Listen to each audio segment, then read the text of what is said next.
welcome. Hello, everyone. And, well, good morning.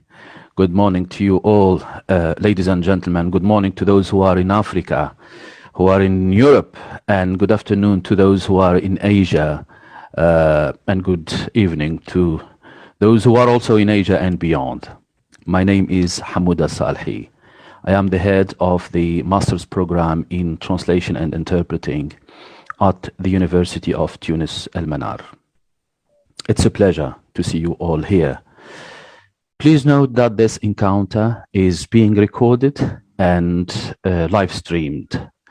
I also would like to draw your attention to the fact that there will be a presentation and then a question and answer session. So I will be glad to host that question and answer session. That's why I would like to invite you to keep your questions to this question and answer session.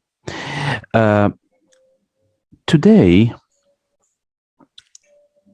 we are meeting again, ladies and gentlemen, as part of this Encounters series, Encounters at the Shores of Translation.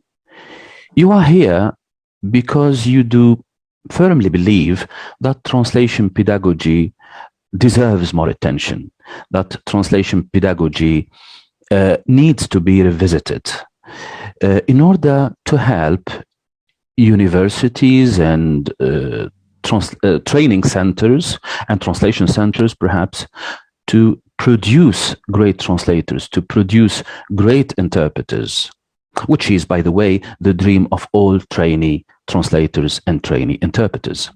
So the main goal of this Encounters series, Encounters at the Shores of Translation, is to introduce students and novice translators to the scholars, to the professionals, to the professors, to the researchers, and their knowledge, their expertise, their ideas that will help the trainee translators and trainee interpreters fulfill their dreams.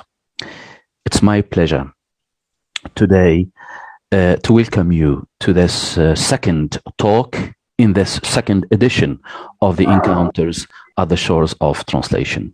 Today's guest is one of the greatest translation scholars of our generation. He is a professor of translating and interpreting at the Chinese University of Hong Kong, Shenzhen, and I hope I'm pronouncing it correctly. He has been translating professionally between Finnish and English since 1975. Since 2009, his translation work has been entirely literary, cinematic, and dramatic. His most recent book-length translations are a transcreation of Voltaire's Kilpie, unfinished posthumous novel Gulliver's Voyage to Pantonomia 2020. He is perhaps best known as a translation scholar with monographs: The Translator's Turn, 1991, Translation and Taboo, 1996, Who Translates, 2001, Translation and the Problem of Sway, 2011, Critical Translation Studies, 2017, Becoming a Translator, Translation and the Problem of Sway, yes, and Translationality, 2017, and Transgender Translation, Translingual Address, 2019, and the textbook Becoming a Translator, 1997-2020. As you can see, ladies and gentlemen, the theoretical, the practical nature of his thinking is so powerful. And today he is inviting us, not us inviting him. He's inviting us to yet another voyage. Voyage to Rethink Translation Pedagogy. So help me, ladies and gentlemen, in welcoming the author of Becoming a Translator, the author of Who Translates, Professor Douglas Robinson. Thank you and welcome, Douglas. As I've told you, please keep your questions to the question and answer session. Douglas, without further ado, over to you. Thank you. Thank you very much, Hamuda. Very happy to be here. I've never been in North Africa. I am really regretting that the pandemic prevents me from attending this meeting in person. I'd love to come to Tunisia and visit the site of old Carthage and look at 2,000 or 3,000 years of history. It would be wonderful to experience this in person, but unfortunately, this is what we live with, and I'm very happy that we are able to meet this way. I want to say before I start screen sharing that I will take questions at the end, but if you have questions along the way, go ahead and stick them in chat, and I will look at them at the end and answer them from chat, but you can also ask questions orally. So let me get my PowerPoint up. There it is. Let me start the slideshow. There. Okay. Good. Let me see. Yeah. So let me begin by saying that I have never been taught translation in any kind of institutional context. I became a translator in 1975 when I believe there might have been 1 or 2 translator training programs in the world, maybe in Paris, maybe somewhere in the Low Countries, but not anywhere where I was. I was in Finland at the time. And I was an English lecturer at the university. I was very young then, early 20s. And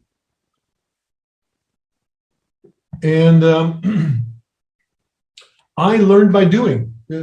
I was in the English department, and people would call the English department office and say, do you have anyone who translates from Finnish to English?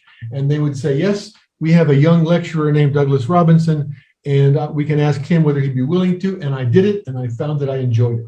I loved it. No training, but most of my clients in those early years were professors at my university, University of Jyväskylä in central Finland, and one psychology professor in particular gave me a little bit of advice. She said, you might want to consider looking at the meaning of whole sentences and translating that rather than staying so close to the syntax of the source text. The advice that translation teachers are always giving their students, I got from a client, which is a little bit embarrassing, but I was in my early 20s. I was just learning the craft. And at the time, I was a scholar of American literature. I was not thinking of myself as a translator or certainly as a translation scholar. And I went back to the United States from Finland in 1981 and got my PhD in American literature in English. In 1983, came back to Finland, assumed an assistant professorship in the English department, began teaching American literature there, and got my PhD dissertation accepted for publication, and started thinking, what shall I work on next? And what occurred to me was, maybe I should check to see if anyone has ever written anything about translation. Because I'd been translating for a few years by then, 5 or 6 years, and I loved it. And so I thought, it might be interesting to study that for a while. I went down to the library, university library, and there were indeed maybe 8 or 10 books on translation, and I checked them all out, and most of them I found boring. They didn't appeal to me immediately. I went back and read them later, but my first experience was not particularly promising. However, I found George Steiner's After Babel, and that I devoured. I read it twice, and it was really my training in literary translation and thinking about translation. And as a result of that reading, especially with Steiner, but a few others as well, I began to write down some ideas of my own and ended up writing a book-length manuscript in Finnish and English that was unpublishable because it was bilingual and it was experimental and so on. Based on that, however, I was appointed acting assistant professor of Finnish, English, translation theory and practice. And this was the beginning. That all was introduction to this moment at which I became a translator trainer in a sense. I had taught translation, grammar translation in the English department in the 1970s, and I loved it. I was the division head for grammar translation for 5 years, I guess. But I'd never trained translators. Those 2 years that I spent in that translation studies department at the University of Tampere were my first 2 years, and what I'm doing now is my most recent 2 years in the field. The translation studies department or translator training department, depending on how you translate it, had recently been a language center for teaching people English in Finland, and it had been subsumed into the university. And there were 3 of us acting assistant professors, one for Finnish English, one for Finnish German, one for Finnish Russian. And our task was to transform this practical language institute into a university department, an academic department of translation studies. So what did that mean? I had just barely started studying translation. Now I had to teach people how to study translation. Also, I had to teach translation based on my own translation experience and the experience of 5 years of teaching grammar translation as a lecturer. So what to do? Let's see here. There we go. What should I recommend? How should I help my colleagues in the Department of Translation Studies and Translator Training in 1987 to train translators? Should I encourage people to do what they were already doing, teaching source language to target language vocabulary sets in 10 to 12 domains? I didn't think that was a good idea, because who can remember all that? If you try to memorize 20 or 30 or 50 words each in 10 to 12 domains, not just legal, but say legal, commercial, legal, civil, and so on, right? And not just business, but advertising and advertising for customers and advertising for suppliers and advertising for dealers and all the rest of that. Legal tenders. Even if you could remember, say, 50 key terms in 10 to 12 domains, it wouldn't be enough. This was pre-internet, and so people did need to rely on memory. But what is the best way to enhance memory? Nobody knew. Should we teach target language linguistics? This was being done as well. So this was I was the acting assistant professor of Finnish English translation theory and practice, but actually it was mostly English to Finnish. Obviously, Finnish was the target language. And so Finnish linguistics was being taught, but they also needed English linguistics. And in my experience, teaching linguistics of the source language and the target language doesn't really help. And contrastive linguistics doesn't help either, because you need a linguistics of dynamic mediation, moving from one to the other, not just comparing two static language systems. Source language to target language linguistics is what I'm suggesting here, but who would teach it? Nobody knew how to do this. Should we teach target language stylistics? Teach Finnish translators to write more stylish Finnish. My opinion was that stylistics never helped anyone improve their style.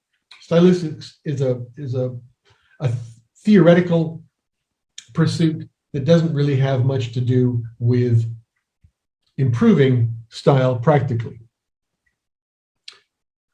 At the University of Tampere, I began to learn about Scopus theory because Juusto Holtz-Mantteri, who's one of the major movers and shakers of Scopus theory in the mid-'80s, in Germany, was my colleague. She was the acting Finnish German professor, assistant professor of translation theory and practice.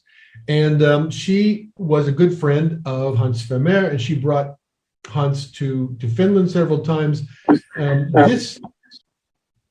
Excuse me, would you have a problem? Just a background noise that was muted. Thank you. Okay, good. Sorry. So Scopus theory seemed promising, but even then, Scopus theory, even Hans Vermeer and Juusto Holtz-Mantteri disagreed on how the profession worked. It seemed, I mean, looking back now, we should have been teaching effective business practices, but nobody was thinking about that in those days. What do we do, right? It didn't seem like anything was a really workable solution to the question in my title, how do you train translators? Well, while I was working in that department from 1987 to 1989, I wrote The Translator's Turn. This was basically a cannibalization of the bilingual book that I had written 3 or 4 years earlier, made it entirely monolingual and added some things. And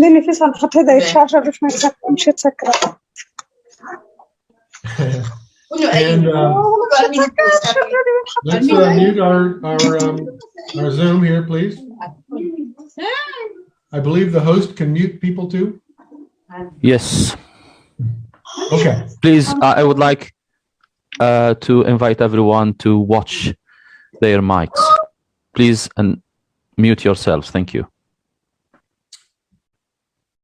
And based on The Translator's Turn, which ended up being surprisingly successful, I thought it was going to be too strange for anyone to want to read, and it turned out it was quite popular. It sort of projected me into the field in a very rapid and exciting way. And I began to think, maybe there's something in what I'm doing in this book, namely the tropics of translation and the somatics of translation, that could be turned into a textbook. And that began to interest me and excite me over the next few years, especially as the popularity of this book began to get me invited around the world to give workshops. And that process of moving from The Translator's Turn to becoming a translator, which was written in 1995 and published in 1997, the first edition, mostly took place through these workshops. I was going out 4, 5, 6 times a year to various countries to give these workshops based on the translator's turn, and developing my own experiences as a translator into what turned out to be a kind of exciting novel approach. First of all, I thought accelerated learning or Suggestopedia might be a good solution to the problem of memorizing lots of words and phrases and registers and so on. That sort of dropped out over the first edition. But those workshops that I was giving really turned out to be productive. These next bullet points are in reference to an experience I had in, it must have been about 1993. I was sitting at home in Illinois on a summer's day, translating a chainsaw manual from English to Finnish. And while I was translating, my mind kept wandering. And I warned myself sternly not to let my mind wander, because, you know, chainsaws are dangerous tools, and I need to focus. I need to stay on task, make sure that I make no mistakes, because I don't want someone cutting a leg off and so on. But my mind kept wandering. And so as I translated along, I began to ask myself where my mind was wandering to. And I realized that it was wandering to times when I had used a chainsaw in Finland. So not a bad thing for my mind to be doing. Specifically, I was showing movies in my head about using a chainsaw in the woods in Finland in the winter, with maybe 20 centimeters of snow on the ground and everywhere, on the trees and on the piles of logs that we were going to cut, walking through the woods in tall rubber boots with woolen stockings and so on, and with a brother-in-law or with a friend, and we would cut up firewood and then chop it. You know, first we'd cut it with a chainsaw. We had two sawhorses, and we would just chop up the firewood and haul it in. And I began to notice something strange happening. I noticed, for example, that when the instruction manual gave instructions on how to hold the chainsaw, instead of just picturing it in my mind, I would take my hands off the keyboard and mimic holding the chainsaw, lifting my right shoulder the way you do with a chainsaw. And that would enhance my memory. So, for example, there would be a phrase in the English source text saying, if you're cutting between two sawhorses, do not let the log buckle in the middle, or the chainsaw may buck. And I thought, uh-oh, how do you say buck in Finnish? And I took my hands off the keyboard, picked up the imaginary chainsaw, and imagined that the chainsaw catching in the middle, and the chainsaw bucking, and the word came to me in Finnish, potkia, which is literally to kick. So I typed that in and kept going. So a few months after this discovery that I was showing movies and actually using hand movements, I was invited to Mexico to give workshops, one full week of morning workshops on the translator's turn. But it ended up being more about what turned into becoming a translator.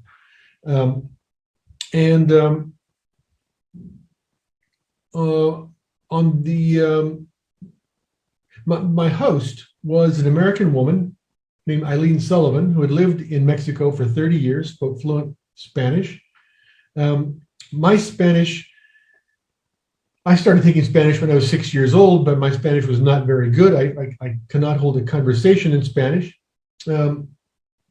So Eileen would come to breakfast with me and talk about the day and eat with me. And the very first morning, Monday morning, before I went to the session, Eileen and I were at breakfast together,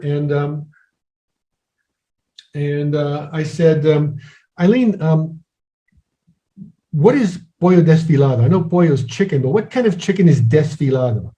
And she made a ripping movement with her fingers like this and said shredded. I said, look what you just did. You didn't just say shredded, you imitated shredding, and then you said shredded. And I said, my theory is that helped you remember. She said, yeah, I guess it did. So I told the story about the chainsaw in the workshop that morning, and I told the story about breakfast, about shredded chicken. At lunch that day, there was also a Cuban interpreter giving afternoon workshops that whole week. And so there were 3 members of the local faculty and the Cuban interpreter and me at lunch. The Cuban interpreter was telling a story about working in Saudi Arabia, and there was some word that she had learned that she couldn't remember. And Eileen, my hostess, said, Doug needs to give you a hand movement. And I said, no, we don't need a hand movement. I just picked the napkin up and put it in front of her mouth like a veil, and the word popped out. And she clapped her hands to her mouth as if to stop more words from coming out. And this kind of experience, this happened over and over again. And I would tell the stories, and people would tell their stories to me, and I began to take lots of notes and amass lots of really interesting anecdotes about how translators enhance their recall. Because obviously, the more words you look up, the slower you translate. The better you remember things, the faster you translate. The faster you translate, the more money you make, especially if what you're remembering is accurate. And so, gradually what took shape was a subliminal approach to learning based on visualization, kinesthetics, hand movements, for example, visualization as in showing mental movies, and dramatization. That really is the core of becoming a translator, is the exercises at the end of each chapter. But also, every chapter focused on people instead of words. Because I believed, and still believe, that just learning words is useless. The way we naturally learn words is from people, in context. So instead of learning, say, technical vocabulary for an instruction manual, you should go to a factory where this thing is built, or you should watch a movie. Maybe the client has a video they can show you, they can send you, and you can watch that. And that basic approach with a focus on pre-translation skills, namely getting in the right frame of mind to translate as quickly, as enjoyably, and as accurately as possible, along with the focus on learning through human interaction rather than word lists. This became becoming a translator. I also had some neurolinguistic programming in there, and that didn't last very long either. And the shuttle was an interesting point early on. As I was traveling around doing these workshops, my idea was that translating is primarily subliminal, unconscious, and should be taught as such. My colleagues in the Translation Studies Department at the University of Tampere would teach students to do a text analysis before starting to translate. And I thought, rubbish.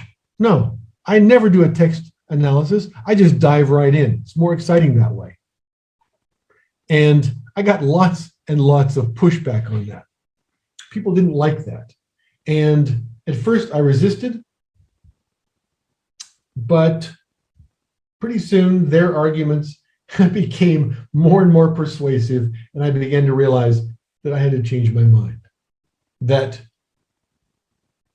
yes, professional translating, for the professional translator who's been working for 10 years, 15 years, 20 years, is or should be mostly subliminal, so that you just let your fingers do the typing. But there are always new words, new problems that force you to stop, slow down, think, and analyze.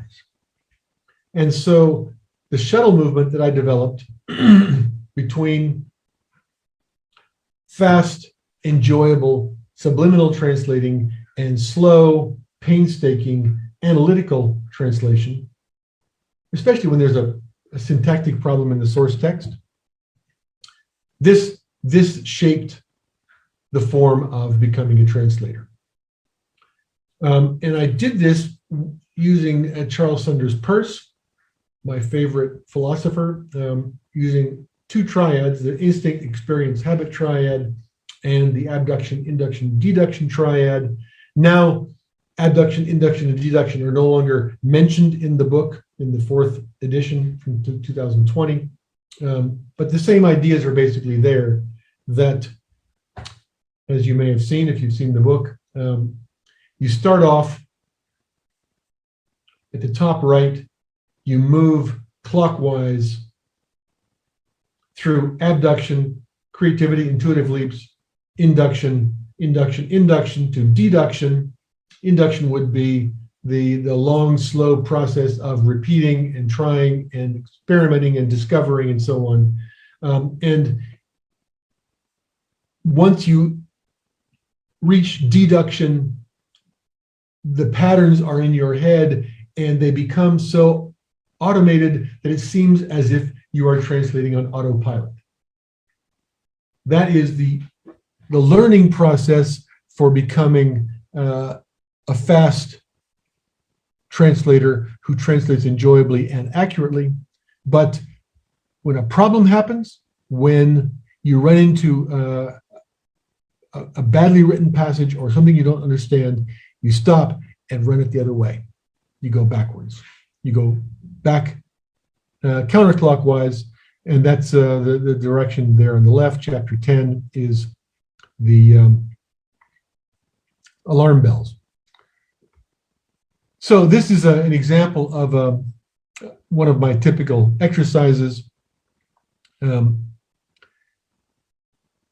first paragraph there is using the old traditional approach to learning something, where you push yourself and you think really hard and you give yourself a headache, versus the second paragraph where you dramatize, visualize, and then do something really enjoyable, like look for the silliest bad translation. That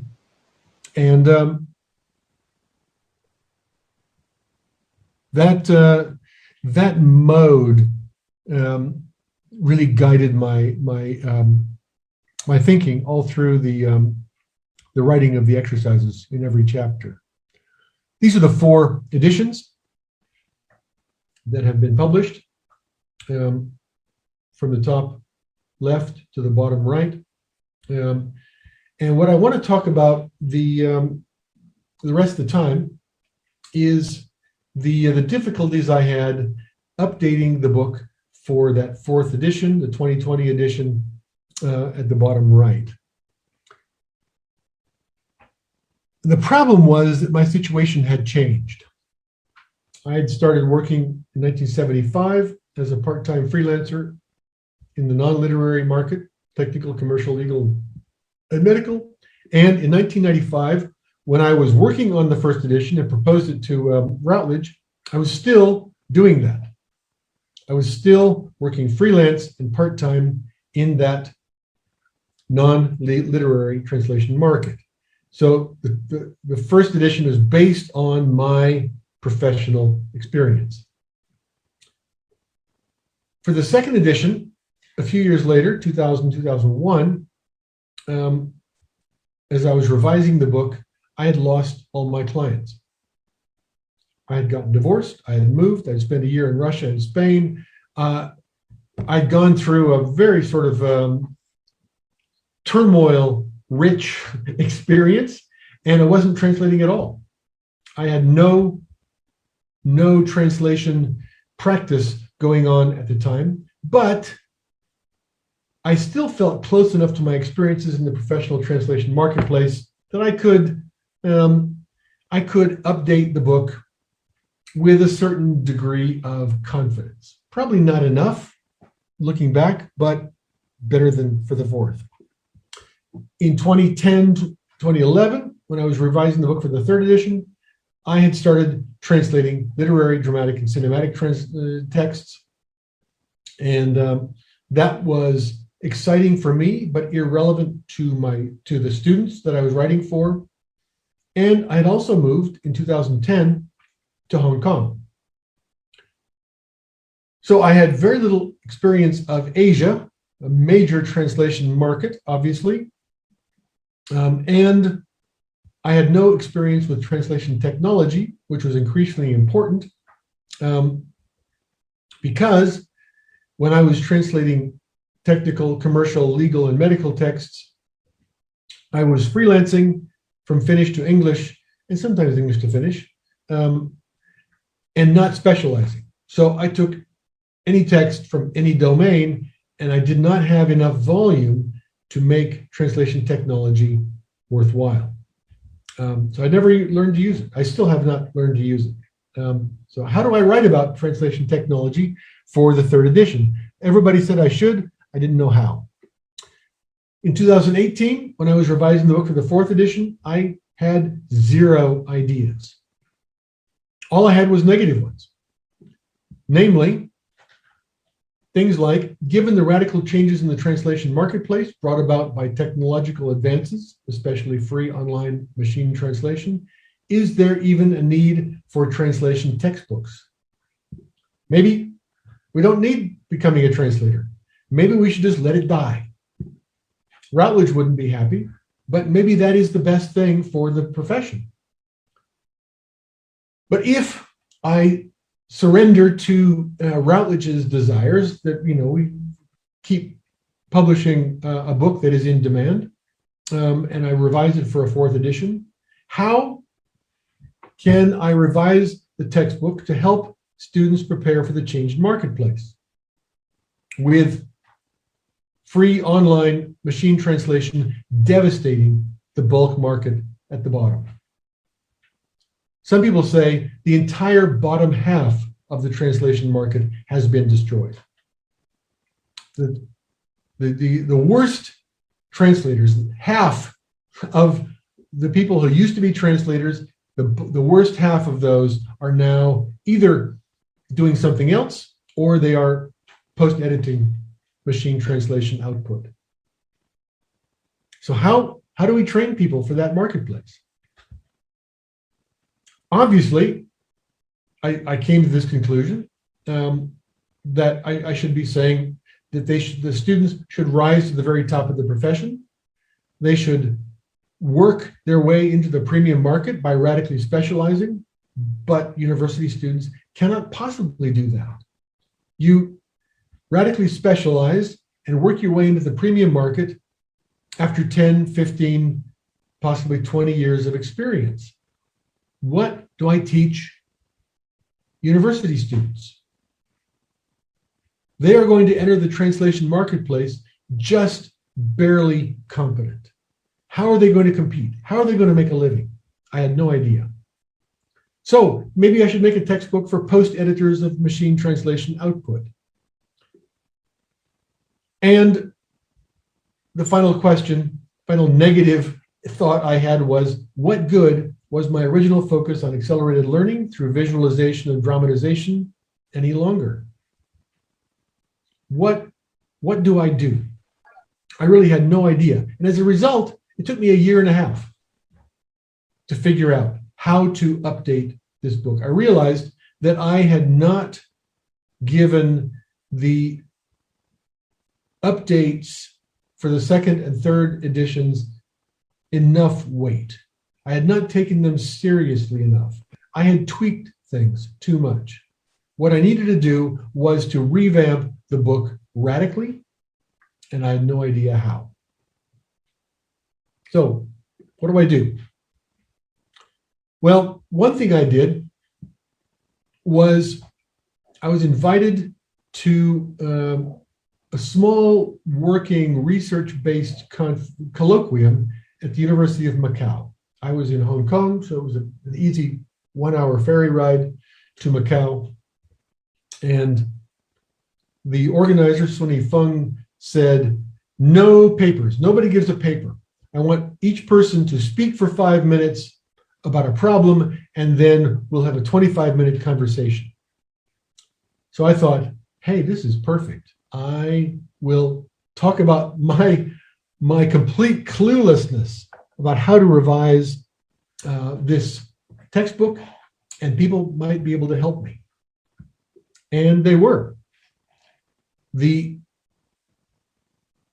advice I got from various people there was to integrate everything new into the Peircean model, the abduction, induction, deduction model, and the use of visualization and dramatization, the use of technology, the entrance into online translator communities, everything new that I had never imagined in my first edition.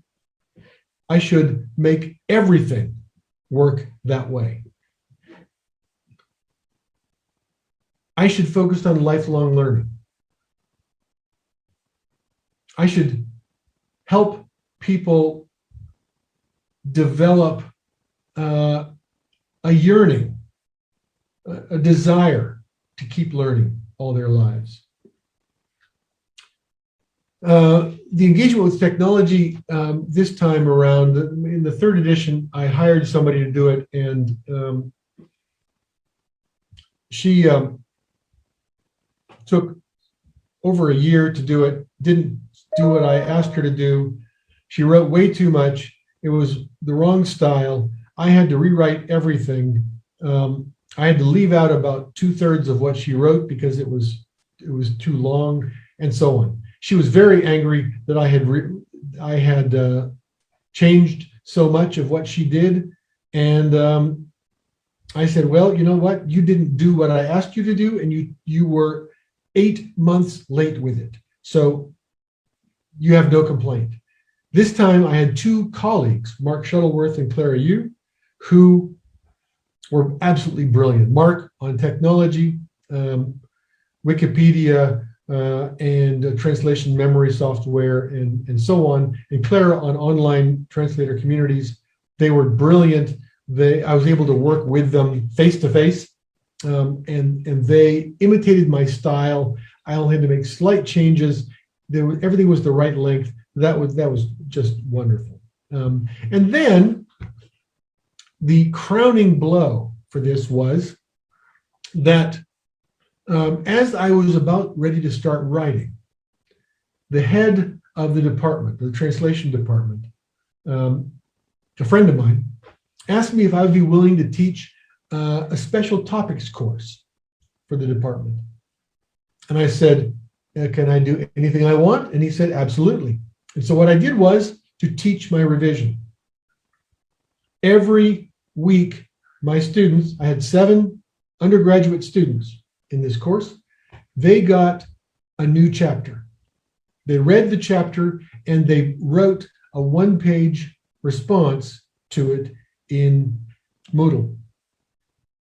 And then we came to class and discussed the chapter. And it was amazing.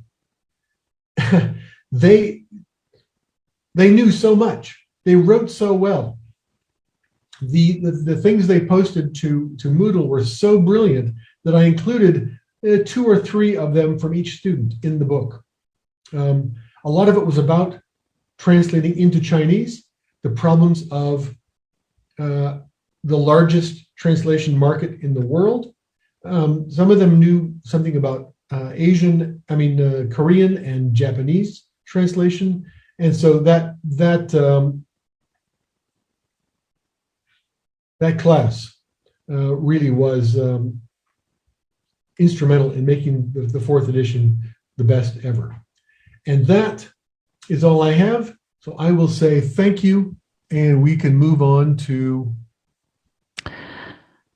the Q&A. Thank you very much, Douglas, for an enlightening and entertaining presentation in which you have almost reported on your own experience in translating and writing about translation.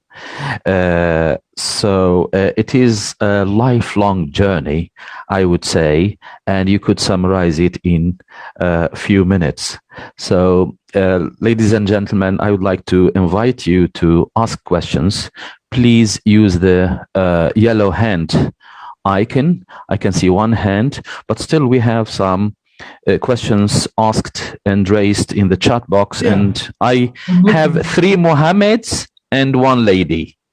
I see, Mohammed Abidi. Mohammed Abidi. More on the question, the contrastive linguistics is of no help to translation. I wouldn't say it's of no help. It simply doesn't cover the whole field, right? I love contrastive linguistics. Monolingual linguistics I find boring, but contrastive linguistics is one of the really interesting things for a translator to do. But what I was saying was that contrastive linguistics tends to be static. And what I would be interested in is dynamic contrastive linguistics, right? The linguistics of the actual mediation movement, the trajectory from the source language to the target language. Excellent. So may I invite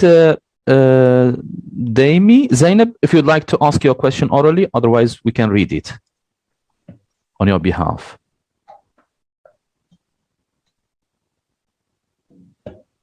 Okay, let's read the question. Okay, Zainab, so yeah. Is subliminal learning synonymous Exactly. with the key term implicit learning? I don't know. I'm not sure what implicit learning is. Subliminal learning certainly is not verbal. It happens at a level below verbalization. So if that's what implicit means, then perhaps it's similar. But I don't know enough about implicit learning. Would you like to comment? Zainab, I think she's muted. Daimi, yes. Otherwise, we can move on to the next question by Mohammed bin Said. Yes. Sorry, can you hear me? Yes, we can hear you now, Zainab. Go ahead. Yes, so sorry. It's a technical problem. Anyway, first of all, let me thank Professor Doug Robinson on his insightful and practical presentation on, let's say, an often neglected field within translation studies, the field of translation pedagogy. My question was, subliminal learning, is it synonymous with implicit learning? With implicit learning, it's a technical term. I mean subconscious learning, making students learn without being aware of it. Yeah, that's about the same thing. Yeah, subliminal is the same thing as subconscious. Okay, thank you so much again, sir. Yeah. Thank you. May I invite now Mohammed bin Said to ask his question? Good morning, Dr. Robinson. Good morning, Dr. Salhi. I would like, first of all, to thank you both for allowing for such a gathering in East and West, North and South. There's something that technology allowed with such ease, and it's a wonderful initiative. My question is in relation to the training of translators and to a less level of interpreters, because and I would like your views on that. Probably there's a difference in teaching of translation and interpretation. How much of a theory do you think needs to be infused in the training at each level for beginners and advanced trainees? And how in that process would you be able to define the potential for a future good translator? Would there be a methodology that would allow to find out the person that should be invested in? And so theory and practice, do you give much more importance to the pragmatic, professional, practical exercise? No, I believe in integrating theory and practice, testing theory through practice and testing practice through theory. For me, that simply means that whatever theoretical text I read, I test it against my own practical experience. And that was especially true in the early years of my work in translation theory, because it seemed to me that a great deal of translation theory at the time was completely alien to practical experience and therefore not really worth anybody's time. But I wouldn't put it as you do, that, you know, how much of the theory should be infused into the training.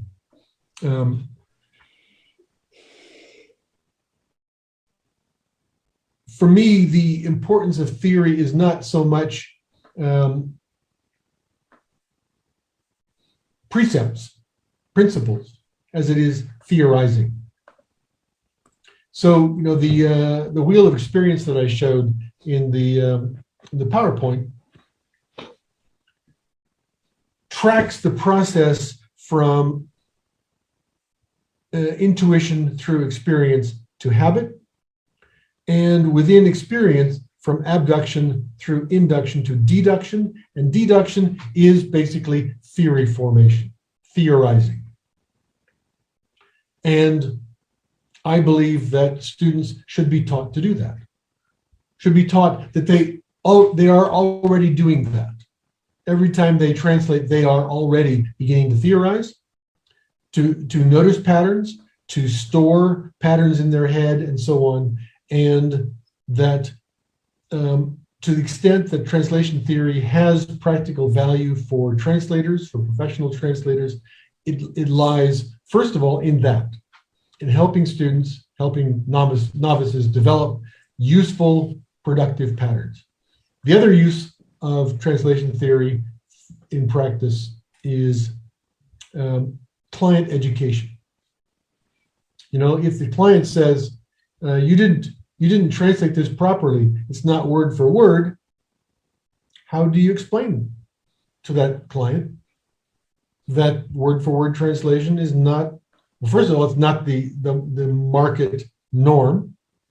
The market norm is sense for sense. And you know, how do you justify a specific translation choice that you made? And you know, some familiarity with translation theory is useful there, especially perhaps Scopus theory. When I teach undergraduates and MA students, for that matter, translation theory here in China, I always require them to summarize the theory and then apply it to English to Chinese translation. Because if they can't apply it, it's pointless. There's no point teaching a future translator anything theoretical unless it has an applicability to to practice. And a large part of my teaching is aimed at teaching students how to do that, how to find that applicability. As for determining who has potential to be a successful translator, no, why worry? Just take everybody who's interested, and if they decide they're not interested, or if they're not good enough, that will turn out in the wash. You know, eventually people make decisions. They get into their first class, the second class, the third class. They start saying, "No, it's not for me. I don't want to do this. I don't really enjoy this. So I'll change." Excellent. So I would like to give the floor now to Professor Mohammed Gamal, speaking from Sydney.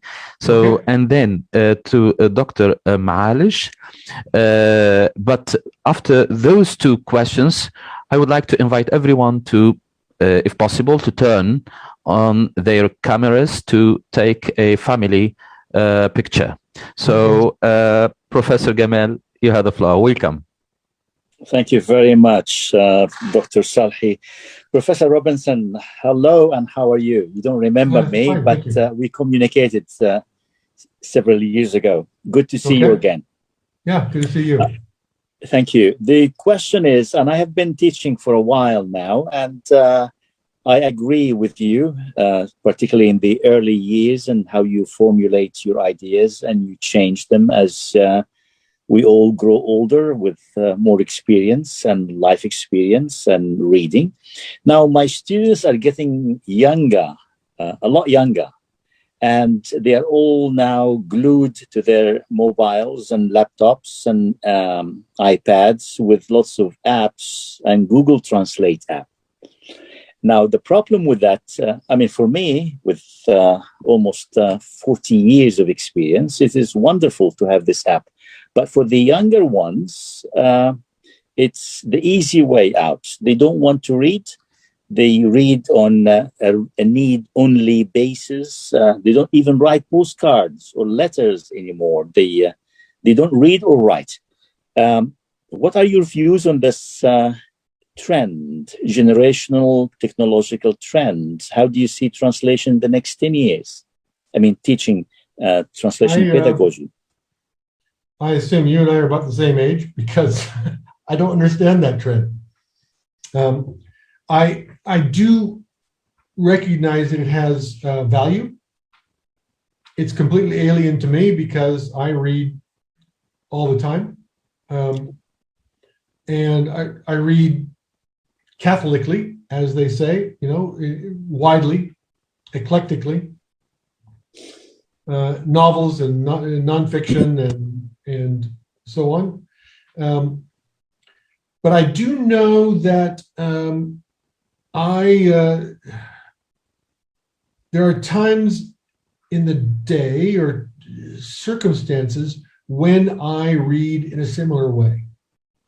When I follow leads through hypertext, right? Through click, click, click, click, click, you know? Yep. And it feels unsatisfactory to me, but sometimes it has its uses. So I assume that our students who live that way most of the day are getting something out of it that I don't understand. And as long as they are able to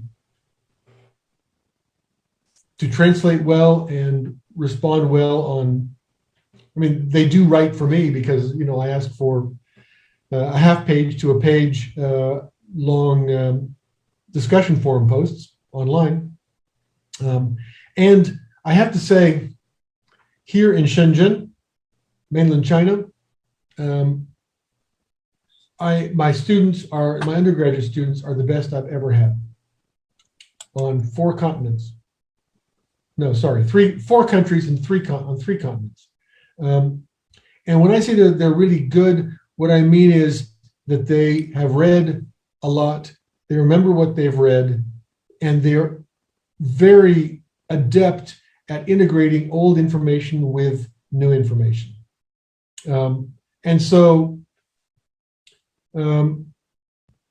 some of my students are doing a lot of reading, an astonishing amount of reading. Others are spending all their time doing video games, but the gamers tend to say they want to translate video games.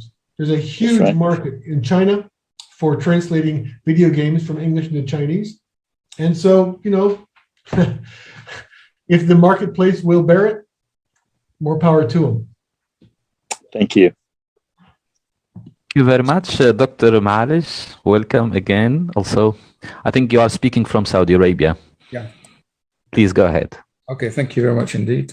So I'd like to thank the organizers and Professor Robinson for his illuminating presentation.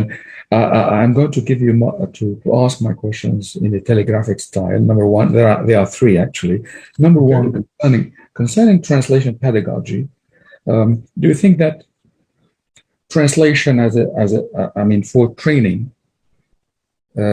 is like translation as an EFL instrument? I mean, does your theory apply equally to both domains, translation for training for the market, and then translation as an EFL instrument in English departments? Question two is about your. I'm impressed by your very special combination of theory and practice. This mixed profile is actually impressive. You have used induction, deduction, and abduction. As far as I know about logic, there is induction, deduction, and retroduction in Aristotle's model. So is it a new term you have introduced in this logical reasoning, abduction, knowing that it has some physiological, yes, okay, physiological and physiological connotation, and also in criminology, abduction.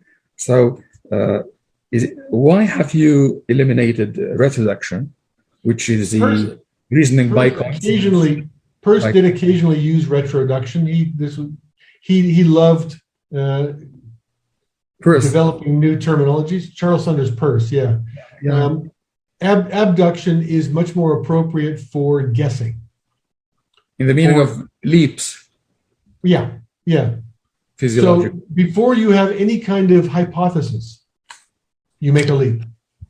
Yes. And my last question, thank you. Yeah. My last question is about the. You said something about comparative linguistics. Right. It seems that your profile, as you said, you are not trained formally in translation, but I mean, your works are very, very deep. But how about comparative stylistics? You seem to be, you don't seem to be inclined to adopt it. How about, for example, Vinay's comparative stylistics, which is a preliminary form of comparative stylistics? Don't you think that if we build some directory of language pairs like French, English, Finnish, Arabic, with something similar to Vinay's comparative stylistics of French and English, don't you think that we can build a large directory of language pairs which might facilitate training? Thank you. To answer your last question, I would say that sort of construct would be potentially useful for scholars, but hard to imagine it being used effectively in the classroom, and certainly not for students. I don't know Vinay's book. I don't know whether it's been translated into English. 1995. That people in the Maghreb can read French and I can't. In English, it's 1995, I think. There is an English. Okay. Yeah. So I do know Vinay and Dabalne from 1958 and their famous 7 procedures, from non-translation all the way down to adaptation, is extraordinarily useful for translators. Basically, simply because they say it's okay to jump around. You do not have to pick a translation strategy and stick to it. Right?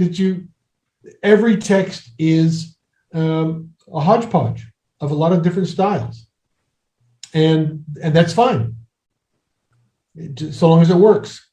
So maybe I mystify style. That the 19th century principle that style is the man, or the woman. That style is not something that can be reduced productively or effectively to structures or principles, but is something that is embodied. It is felt prosodically. It's felt through rhythms. It's felt through many different embodied patterns that help us make sense of language. But it may just be my prejudice that makes me reject something like the comparative stylistics you're suggesting. What was the first question again? No, it was retroduction, and then the last one is about the. No, the first one. The first one. It's about translation pedagogy. I'm not sure. Of course, your book is about translation training, right. But how about translation as an EFL instrument? Oh, that one. Yeah. A special theory? I do not. That would be grammar translation, and I have never worked on this in an academic way. It's a subject that interests me, sort of anecdotally, because of the animus against grammar translation in much foreign language teaching these days. Foreign language teaching has to be communicative, and grammar translation is not. And I remember when I was the first year I was in Finland as an exchange student, when I was 16 years old, I got into a German class because I didn't have enough Finnish in the beginning. And I thought, well, at least I understand the German. But it was all memorizing vocabulary and translating. And I hated it. There was no conversation. And so, that clearly is the animus against grammar translation, that is not communicative. But, I love translating. And when I work in languages that I'm not that competent in, I have 4 European languages, and only my Finnish is near native. My Russian, German, and Spanish, I can get by, but haltingly, and that means that going into or out of those languages, I am often translating, and I enjoy that. And translating is a way of learning how that language works, especially literal translation. I often ask people to translate something literally. In Chinese. By learning Chinese, I wanted to know what each character means. And then how they all go together to say the thing that it means, right? The sentence meaning. And not everybody works that way. Not everybody likes to think that way. Not everybody learns effectively through that. It feels to me like people who become translators and love translating don't just love language, they love language in motion from one language to another. And certainly that's how I feel, right? It's not just language. It's dynamic context. Yeah. The dynamic mediation, which is translation, obviously. the idea of learning a language purely by total immersion is alien to me. I don't like that. What? Horrible. You know? Give me a context. Give me a movement.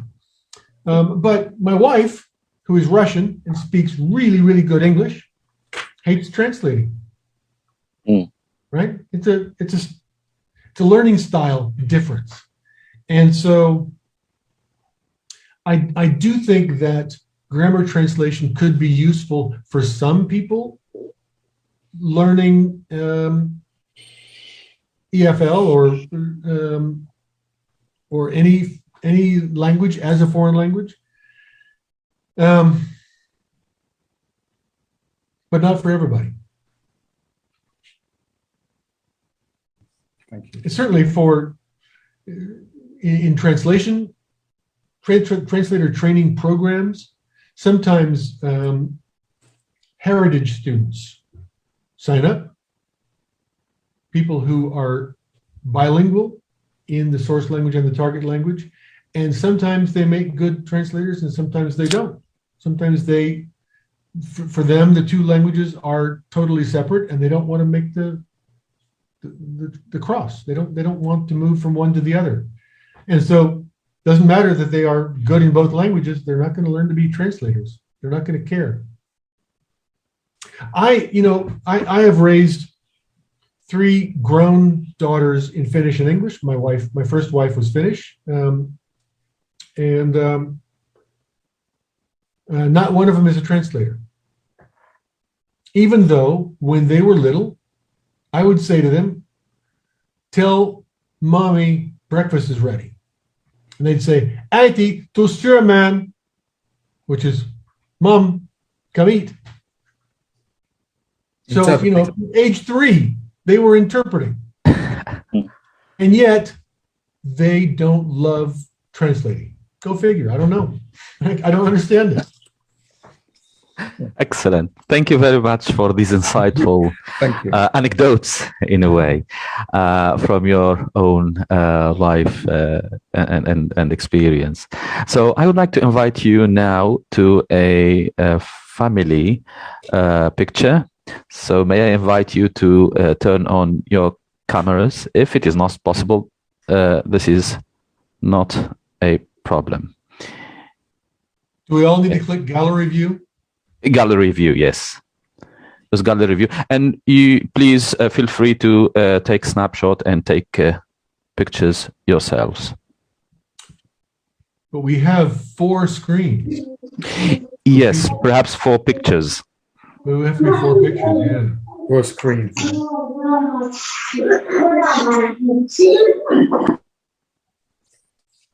Yeah, good to see all those smiling faces. Wow, on the second screen, not a lot of cameras on. Yes. So may I invite Safa to take the pictures and... Yes, we're done. Thank you very much. Thank you. I would like to take one more picture just in case. Thank you.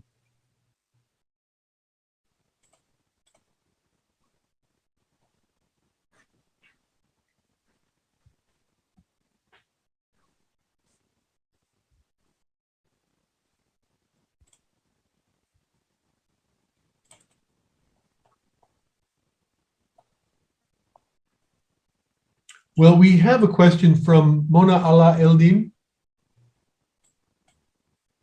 in the chat. Exactly. So we have, before that, we have Mr. or Mrs. Nguk Lu, L-U-U. Yeah. May I invite him or her to take the floor to ask the question?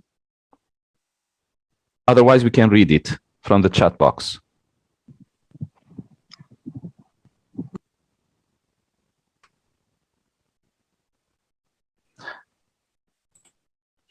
Okay, so yeah, please.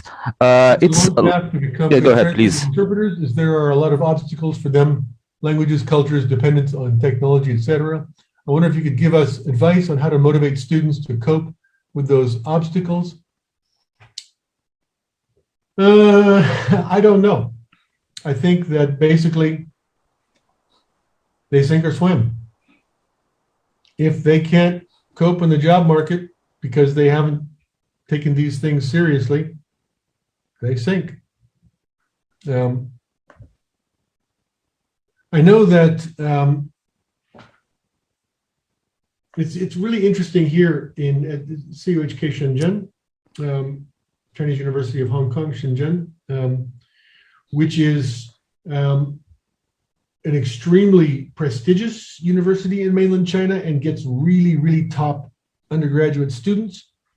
But the translation program draws on a number of students who attended foreign language high schools and therefore get automatic admission into our program. And they are not interested in translation. They get in, they don't take my course. My course is too difficult. They take a few practical courses and they don't really enjoy it, but they're not allowed to change majors, and so they're stuck, and they get their translation degrees and become marketers or whatever, and that's fine, The skills they have learned for the translation marketplace will serve them in good stead in other fields as well, business fields. And the students who are extremely motivated to be top interpreters or top translators do tend to take these things seriously and to ask for help.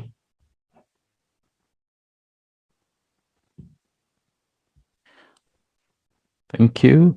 So now I give the floor to Diep Tron, and I hope I'm pronouncing his name or her name correctly. Would you like to take the floor and unmute yourself and ask your question? Okay. Thank you. Thank you very much, Professor Robinson. Okay, I'm very happy. Sorry, excuse me. It looks like you are having the live stream on. Can you please mute the live stream and talk to us? Thank you. Sorry, excuse me. It looks like you are the Okay, so we are very interested in teaching translation in Vietnam, and then one of the majors we are giving in Cần Thơ University is training the interpreters and translator for the market. However, right now we can see many translation machines everywhere. And then I can see that artificial intelligence is an indispensable part of our life. Okay, so we just worry about the job market for them after they graduate from the university. And my question is similar to the previous question. That is that what is your anticipation for the job market for the translator in the next 10 years in the future? All right. Yeah. So the machine translation, the machine translations is going to take over all of the jobs of the translators now. Can you see? Okay. This is the consideration that was depressing me, daunting me, as I was trying to figure out how to revise becoming a translator for the 4th edition. It's inexorable. It's unstoppable. What can we do? It will continue to eat away at the translation marketplace from the bottom up. It's already reached at least the midpoint. It'll keep going up. In the textbook, in the 4th edition, I say that the only way to stay viable in the marketplace is constant self-improvement, constant attendance at workshops, trainings, and also working with a reviser, paying someone a portion of your fee to revise your work before you submit it. You have to specialize. You have to specialize radically, and you have to specialize in areas where machine translation is unlikely to compete. The security market is one where where translators have to have security clearances. This is obviously one area. Literary translation, machine translation is unlikely ever to make many roads into literary, cinematic, and dramatic translation. Certainly, at my age, my future is safe. Machine translation may eventually translate great novels well enough to fool experts, but not in my lifetime. I don't know. Okay. It's not an encouraging situation. Thank you very much. Thank you very much, Diep. Thank you, Douglas, again. I give the floor now to Muna Aladdin. Would you like to take the floor, Muna? And welcome. Otherwise, we can read your question.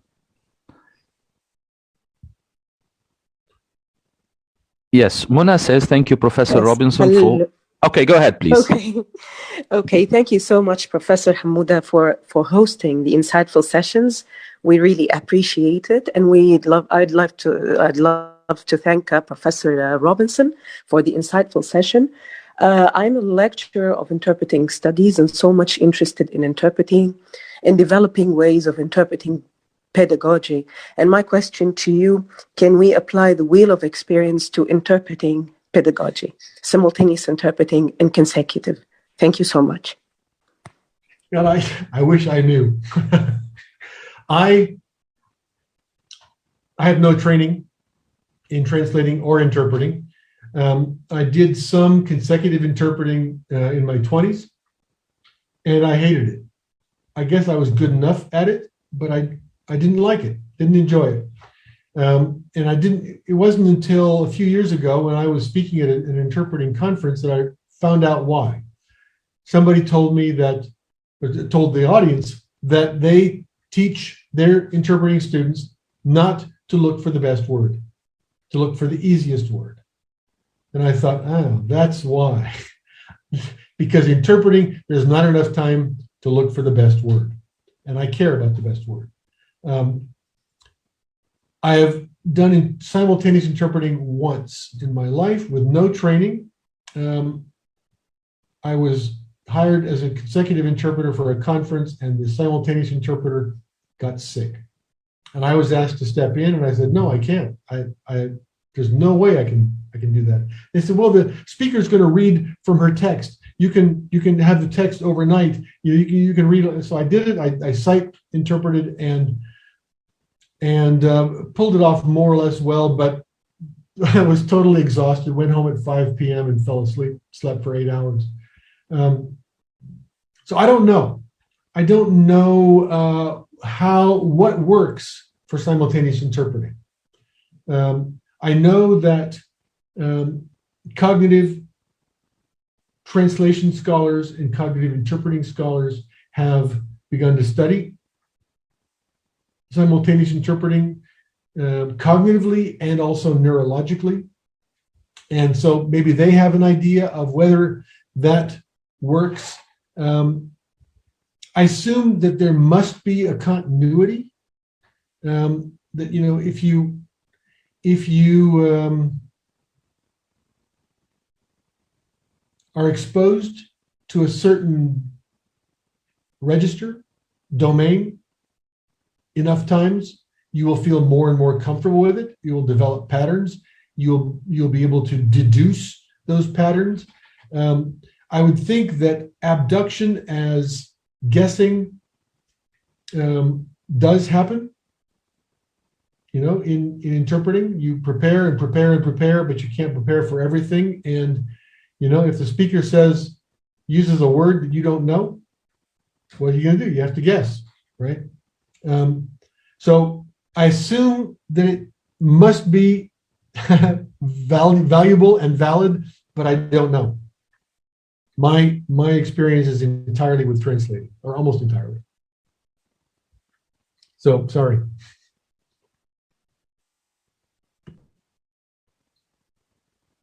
Thank you. I have a question, and then I'm going to give the floor to Mohammed bin Said and then Zainab Daimi. My question is about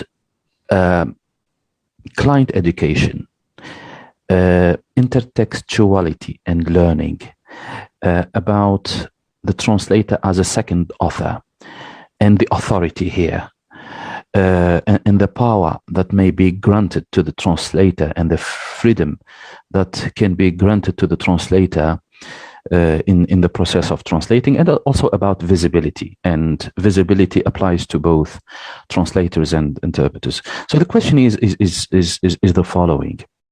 You said that the translator can do some education, a client education.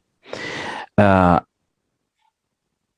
then, on the other hand, the translator has to be a heavy learner, a very good learner. But learning other books, other novels, will certainly come up with some knowledge. And some interpreters, they will be taking some decisions when translating to opt, for example, for that word or another word or that expression and the way and even the style. So translation is a decision-taking process. Now, some people, they would argue that a translator has to remain always as a translator and only expressing the ideas, the thoughts, the images, the metaphors expressed by the source language author. So here I would like to ask about your thoughts on the relationship between the original authors and the translators, and whether the translator can put a spin on the translation based on what he has already learned, which is a different experience. For example, the learning experience of the translator is different from the learning experience of the author. And here we may ask about the intentions, the effect of meaning, and whether intertextuality is a technique that we can have recourse to enhance the quality of the translation.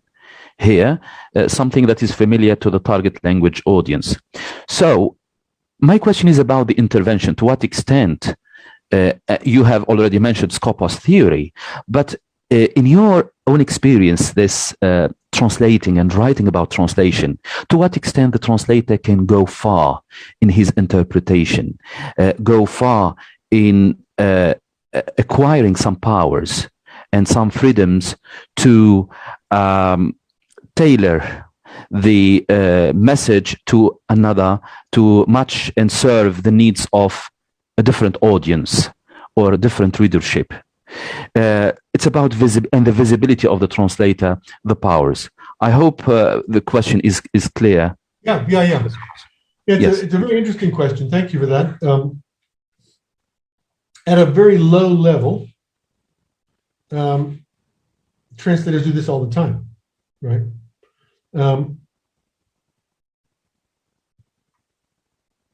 Translation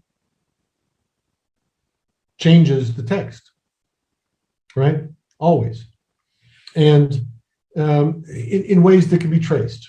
You know, there's been research done on the translator as narrator, the narratoriality of translating, the ways in which the translator adds a voice to the text. Sorry, do you mean here only creative translation or all sorts of translations? All sorts of translations. I only do literary, cinematic, and dramatic text now, but you know, I'm working on two novel samples right now. This is mostly what I get hired to do these days. I get hired to translate the first 60 or 70 or 100 pages of a novel for typically for rights managers who want to sell translation rights globally. So they take them to the Frankfurt Book Fair, the London Book Fair, Shanghai Book Fair to sell translation rights. So they want the finished novel sampled and translated into English so that they can make hundreds of copies, pass them out to everybody, and when the agents get home, they look through and they read things and they discover, I want to buy the translation rights to this, right? So 2 books I'm working on right now. One is just absolutely wonderful. It's brilliant writing. It's by the man I think is the greatest living Finnish author right now. This is the 3rd novel of his that I've sample translated. His novelistic imagination works a lot like mine, so I feel very much at home in him, in working with him, and I find myself adding to him, and I think I'm justified in doing that because you know, I'm not changing the meaning. I'm shifting the emphasis a little bit so that the rhythm works better in English than it would if I stuck closer to his Finnish. And he reads English well. He will look at my translation and say, I think you go a little bit too far here, or not far enough there, or whatever, right? The other one is was highly praised to me by the rights managers. This is a brilliant novel, and is going to do really well. It's going to win prizes. It's going to be translated into many languages, and I hate it. It's ghastly. It's written in this flat style that just does not live for me. And so I'm guessing that the greatness of this novel is its plot or its characters or something, but the style just doesn't work. And so what do I do as a translator? Do I improve it or not? And the answer is yes, I do. I don't go out of my way to improve it, but I just can't stand to create an English sentence that is as bad as the Finnish sentences that I'm translating. So I touch them up. So that's at the level that nobody ever notices, right? Except maybe the author. But what about you're hired to translate a neo-Nazi text? How close do you stick to it? Right? Do you seek to have the same impact on the target reader of your translation as the author of the neo-Nazi source text sought to have on his or her source reader? No.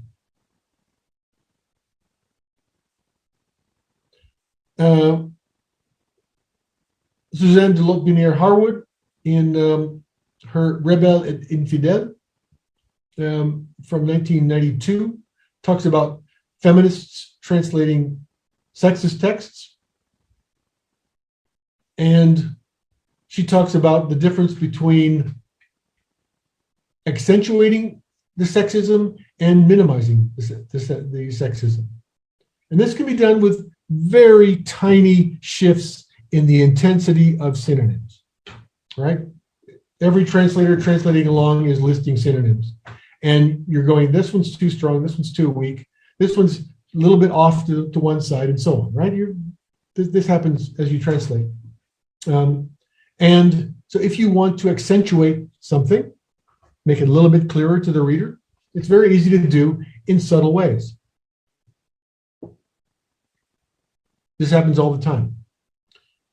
One further step. You mentioned my transcreation of Walter Kilpi's final unfinished posthumous novel. 35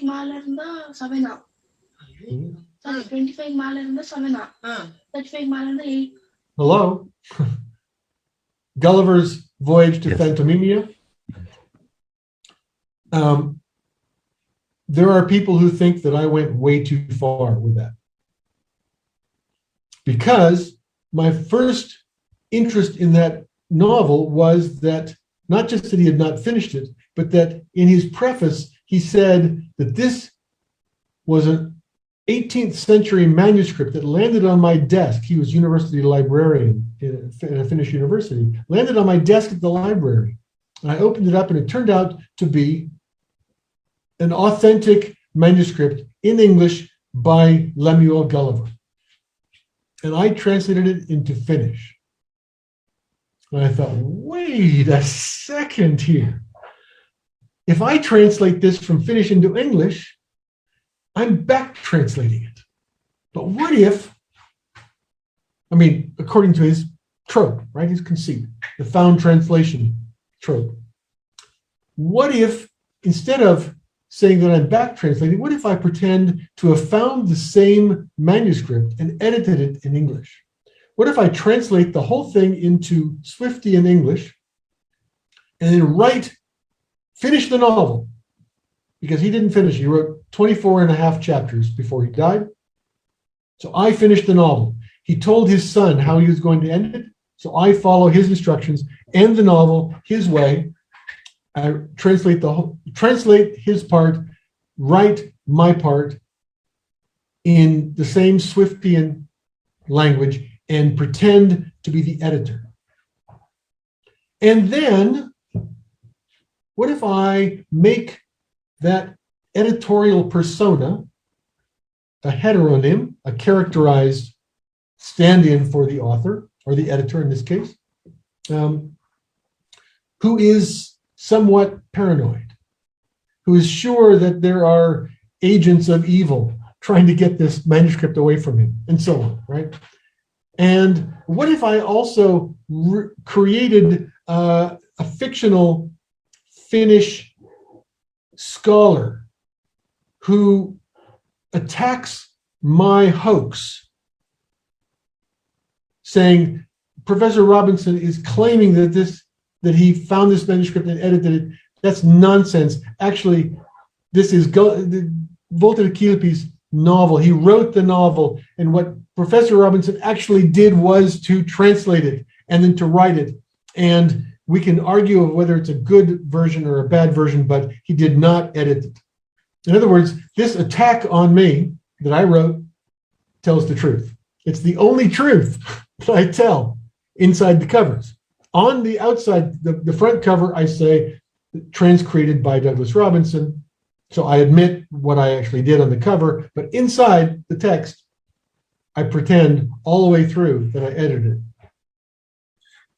So I basically have hijacked his book, but also laid down all the tracks that show that I'm just joking. I'm just continuing the playful conceit that the author himself launched in his translator's preface before he died, saying that he found this manuscript in English and translated it into Finnish, and so I'm simply going along with it and say, I found it too. That is my most radical experiment to date, and I'm very happy about it. I love it. And it received some attention in the US and Canada. It was reviewed 5 or 6 times. I was interviewed on a podcast. There are people who think that I went too far, but I came away from that experience thinking, how can I go farther next time? Further in the voyage or journey. Thank you very much for the answer. Okay, so we have 2 or 3 requests of the floor, and we have almost 14 minutes left. Okay, so Mohammed bin Said, and then Zainab Daimi, and then Rima Masoudi. Mohammed, go ahead, please. Thank you for giving me the floor. Once again, I try to be brief. I have a few comments to make in relations to machine translation and our colleague from Vietnam, if I'm not mistaken, Diep. I think the human element, we still need the human intervention in the processing of translation. And there is a field where machine translation is really useful, is comparing the database, making the research, and finding out whether the text has been already submitted to translation before that. So that saves time, that saves energy. Of course, the translation needs to be adapted with time, with context, with the target audience. So the human intervention is there. And even with Google Translate, it's the power of the technology, of the comparison of the database, and everything is a database now. But the human element, I don't think that the profession is threatened. Another comment, and I agree with much of what Dr. Robinson just said in relations to the level, I would put it that way, the level of appropriation of ownership of the text by the translator. I think the interpreter, and here I disagree with you, Dr. Robinson, with all due respect, when it comes to interpretation, it's not about looking for the easiest word at reach.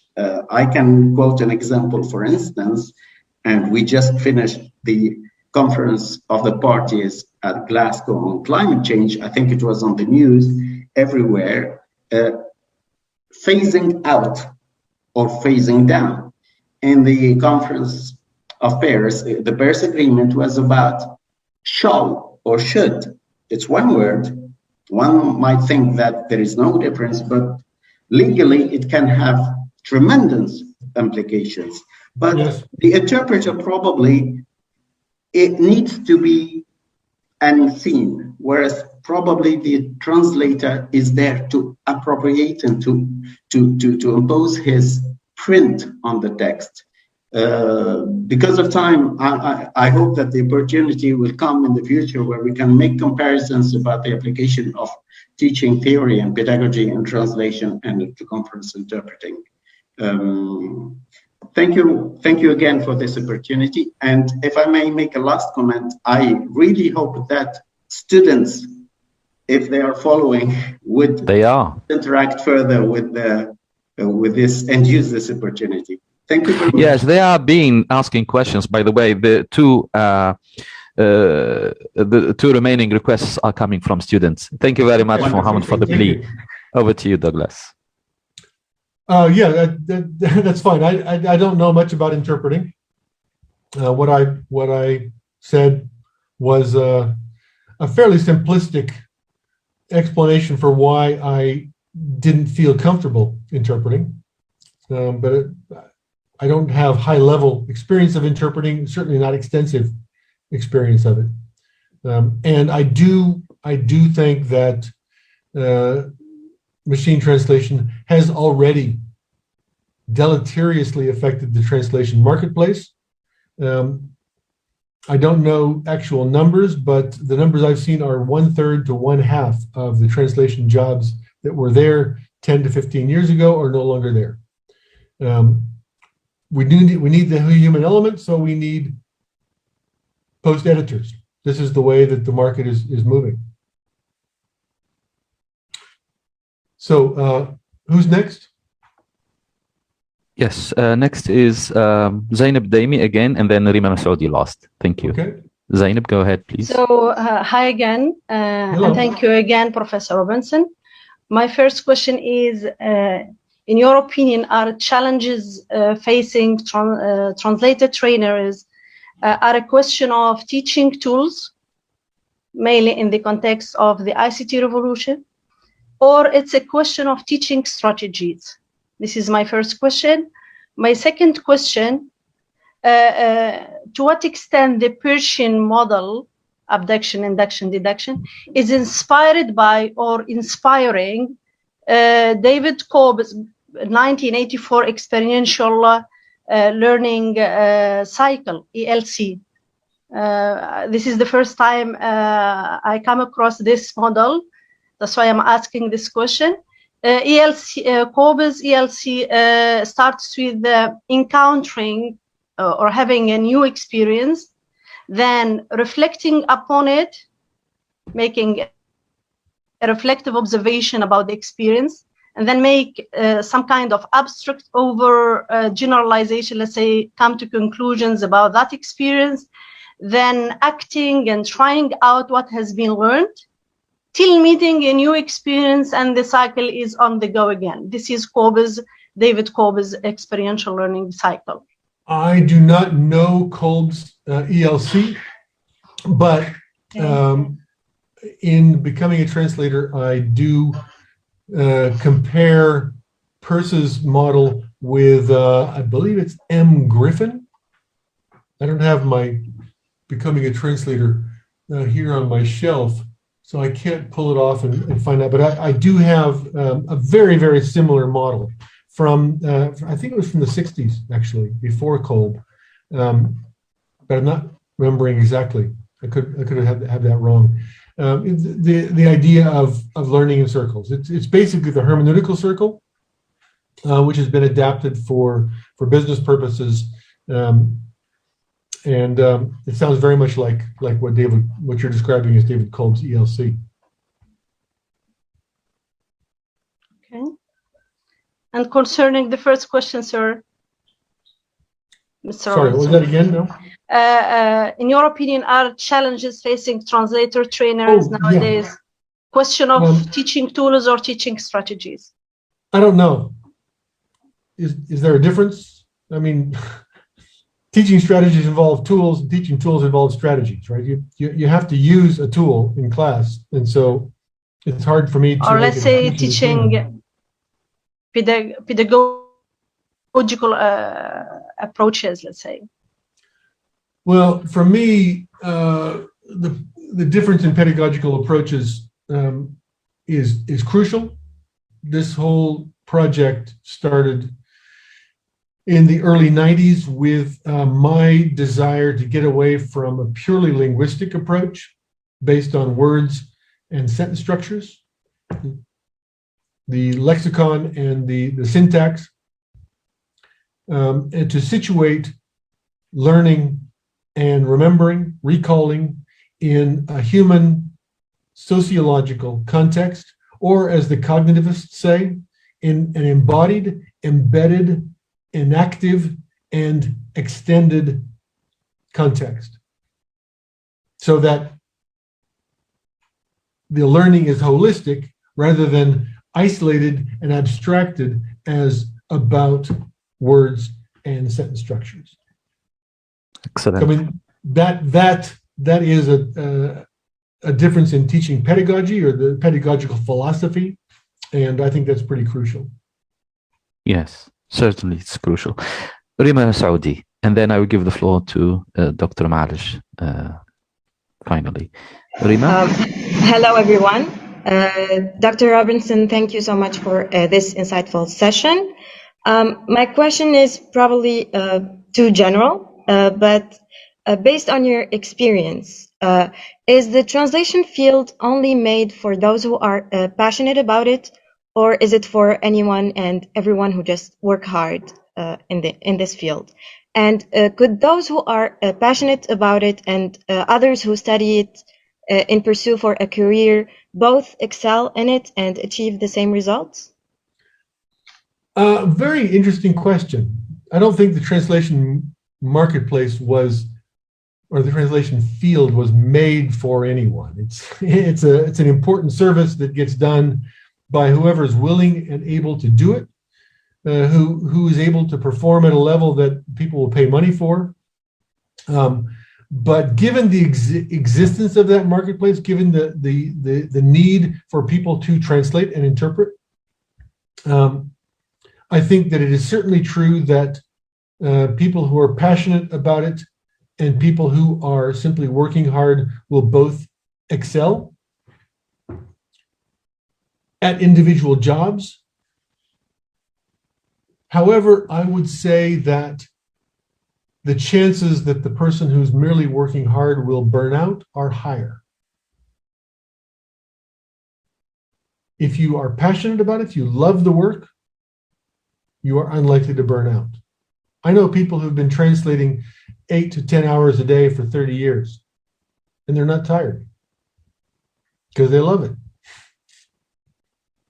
But if you're just working hard to make money, pretty soon you're going to start saying, I'm working too hard. I'm not making enough money. It's not worth it.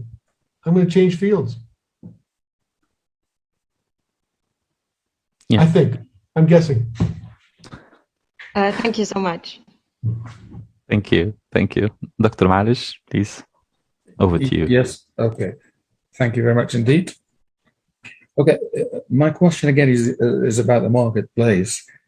To what extent do you think that contributions to translation training, of course, including your book about becoming a translator, to what extent do you think that these books or these publications and efforts have taken into account any statistical feedback from authorized agencies about translator performance, about the success or lack of it in the marketplace?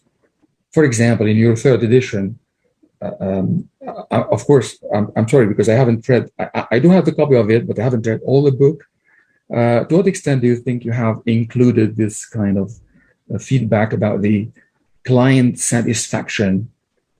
Because if we, as you know, if we just keep modifying our syllabi and our training programs on the basis, of course, I'm not speaking about I'm not talking about your own experience, but my own experience.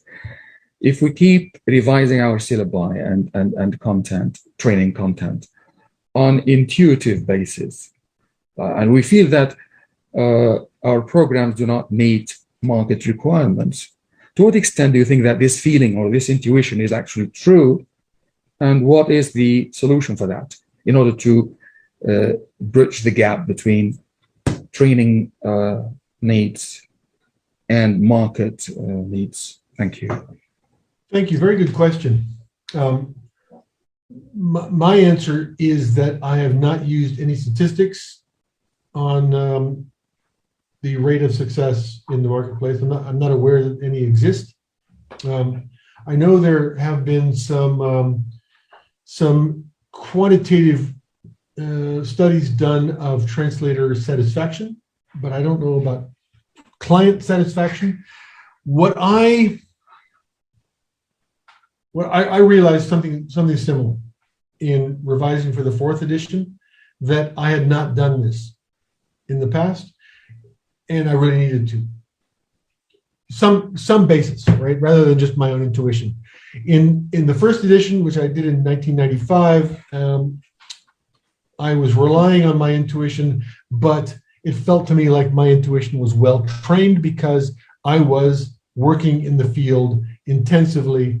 I didn't have much contact with direct clients, some direct in Finland, but mostly I was working through project managers, and project managers would always keep the firewall up between freelancers and clients in order to protect their income streams. For the second and third editions, I was really just winging it, and I realized for the fourth edition, I couldn't do that anymore. If I did, I would fail. What I ended up doing was buying 10 or 12 books written about translation by practitioners, by professionals, and I read them closely. And